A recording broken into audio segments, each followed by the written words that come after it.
স্কুলের মাঠ থেকে শুরু করে অফিসের করিডোর, শহরের ব্যস্ততা কিংবা গ্রামের মেলায় হেঁটে বেড়ানো, সব জায়গাতেই এক নাম আমরা শুনেছি বারবার, বাটা।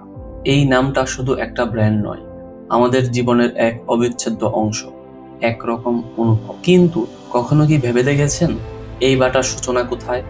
কিভাবে একজন মুচি গড়ে তুললেন 25,000 কোটি টাকার সাম্রাজ্য? আর সাম্প্রতিক সময় একটা প্রশ্ন অনেকের মনেই ঘুরপাক খাচ্ছে, বাটার আসল মালিক কে? আর বাটা কি সত্যিই ইসরায়েলকে যুদ্ধে সহায়তা করে?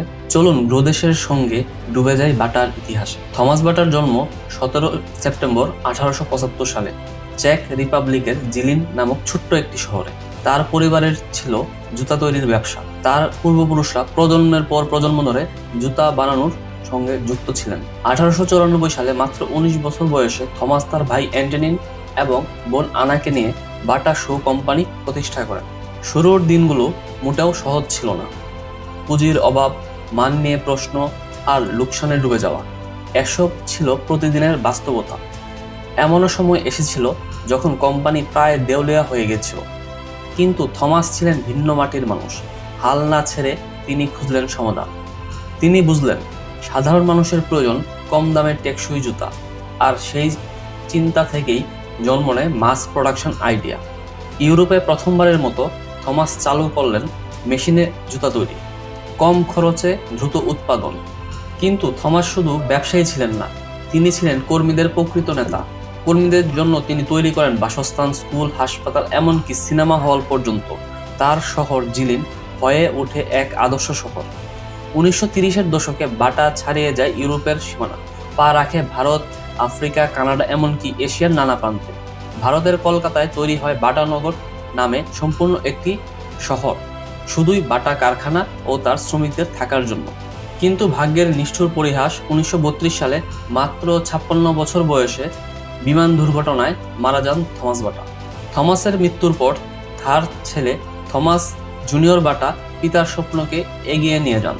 তবে দ্বিতীয় বিশ্বযুদ্ধের সময় কোম্পানি চলে আসে কানাডায়। সেখান থেকেই নতুনভাবে যাত্রা শুরু করে বাটা। বাংলাদেশে বাটার যাত্রা শুরু হয় 1962 সালে। তখন এটি ছিল পূর্ব পাকিস্তান। টঙ্গীতে তারা গড়ে তোলে একটি আধুনিক জুতা তৈরির কারখানা। স্বাধীনতার পরও থেমে যায়নি বাটার পথচলা, বরং সময়ের সঙ্গে সঙ্গে তারা হয়ে ওঠে দেশের অন্যতম বৃহৎ কোম্পানি। একসময় বাটাই ছিল দেশের সবচেয়ে বড় ট্যাক্সদাতা প্রতিষ্ঠানগুলোর একটি। বাংলাদেশে বাটা শুধু একটা ব্র্যান্ড না, এটা মানে মানসম্মত, টেকসই আর নির্ভরযোগ্য জুতা। চট্টগ্রাম থেকে চাঁপাইনবাবগঞ্জ, পটুয়াখালী থেকে পার্বতীপুর, দেশের প্রতিটি জেলায় ছড়িয়ে পড়ে বাটার আউটলেট। বাটা শুধু পণ্য নয়, এটা আমাদের জীবনযাত্রার একটা অংশ হয়ে ওঠে। আমরা অনেকেই বড় হয়েছি নর্থ স্টার, বাটার টফি কিংবা বাবুই ব্র্যান্ডের জুতা পরে। স্কুল ইউনিফর্ম মানেই ছিল বাটার সাদা ক্যাটস বা কালো জুতো। গ্রামের দোকানেও বাটার কন্টেনার থাকতো আলাদা করে। বাটার জুতা মানেই ছিল বিশ্বাস, স্টাইল আর টেকসই ব্যবহার।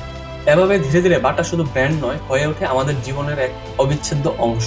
তবে সম্প্রতি সোশ্যাল মিডিয়ার কিছু পোস্টে এমন দাবি উঠেছে বাটা নাকি ইসরায়েলকে যুদ্ধের জন্য অর্থ দিয়ে সহায়তা করে।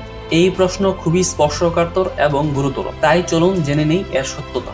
প্রথমত, বাটা কোনো ইসরায়েলি কোম্পানি নয়। এর জন্ম চেক প্রজাতন্ত্রে, আর বর্তমান হেডকোয়ার্টার সুইজারল্যান্ড এবং কানাডাতে। দ্বিতীয়ত, এখন পর্যন্ত কোনো আন্তর্জাতিক বা স্বীকৃত তথ্যসূত্রে বাটার ইসরায়েলকে সরাসরি অর্থ বা সামরিক সহায়তা প্রমাণ পাওয়া যায়নি।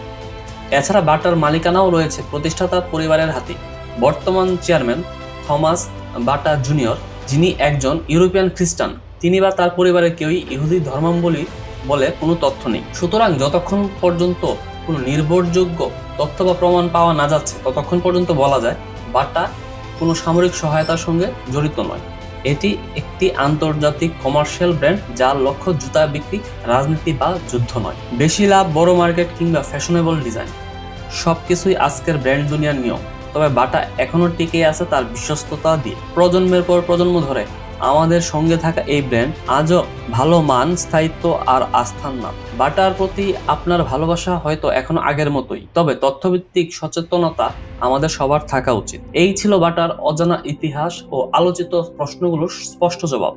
আপনার কি মনে হয় আপনি কি এখনো বাটাকে সমর্থন করবেন? নিচে কমেন্টে জানান। আর ভিডিওটি ভালো লেগে থাকলে একটি লাইক দিন, বন্ধুদের সাথে শেয়ার করতে ভুলবেন না। এমন আরো তথ্যভিত্তিক ডকুমেন্টারি ভিডিও পেতে সাবস্ক্রাইব করুন আমাদের চ্যানেল। দেখা হবে পরবর্তী পর্বে নতুন কোনো গল্প নিয়ে। ততক্ষণ পর্যন্ত ভালো থাকুন, সুস্থ থাকুন।